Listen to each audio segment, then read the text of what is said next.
संत हृदय नवनीत समाला। संतों का हृदय तो बहुत कोमल होता है जी, बहुत कोमल हृदय के होते हैं संत।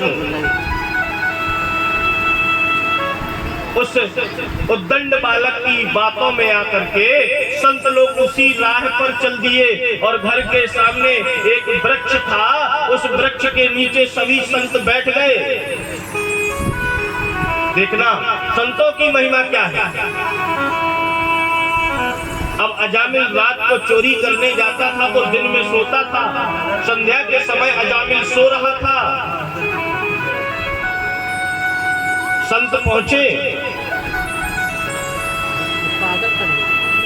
और जाकर के अजामिल के घर में आवाज लगाई, जय श्रीमन नारायण, जय श्रीमन नारायण। अरे देवी हम संत हैं, बाहर आओ।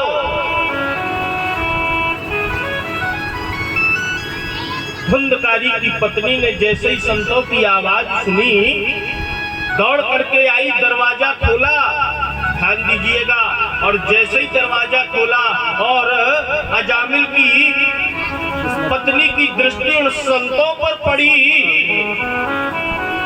मानो उस अगम्या नारी के सारे पाप नष्ट हो गए।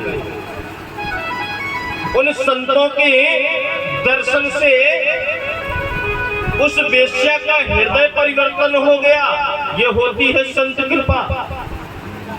उस वेश्या का हृदय परिवर्तन हो गया, इतनी भाव विभोर हो गई कि मुख से कुछ बात निकल ही नहीं पाई।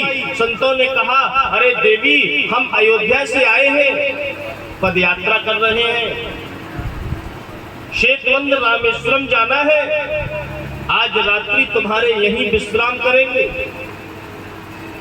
सुंदर यही ठाकुर जी को भोग लगाएंगे, भजन करेंगे, भोजन बनाओ, आज तो तुम्हारे घर भोजन पाएंगे।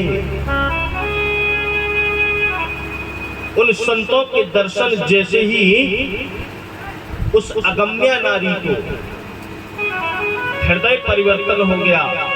भगवंत कृपा से बड़ी संत कृपा होती है। हृदय परिवर्तन हो गया। उस वेश्या के नेत्रों से आंसुओं के पनारे बहने लगे।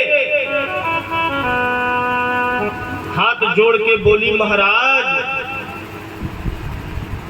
मैं इतनी पवित्र नहीं कि आपको भोजन करा सकूं।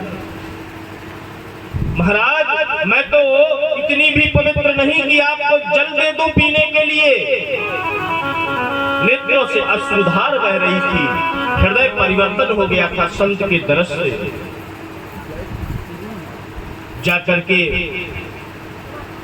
संतों की मंडली के मध्य जब ये बात पता चली तो उनके जो महल जी थे, क्योंकि संत वो है जो सबका कल्याण चाहे, संत वो है जो सबका कल्याण चाहे, सबको भजन में लगाए।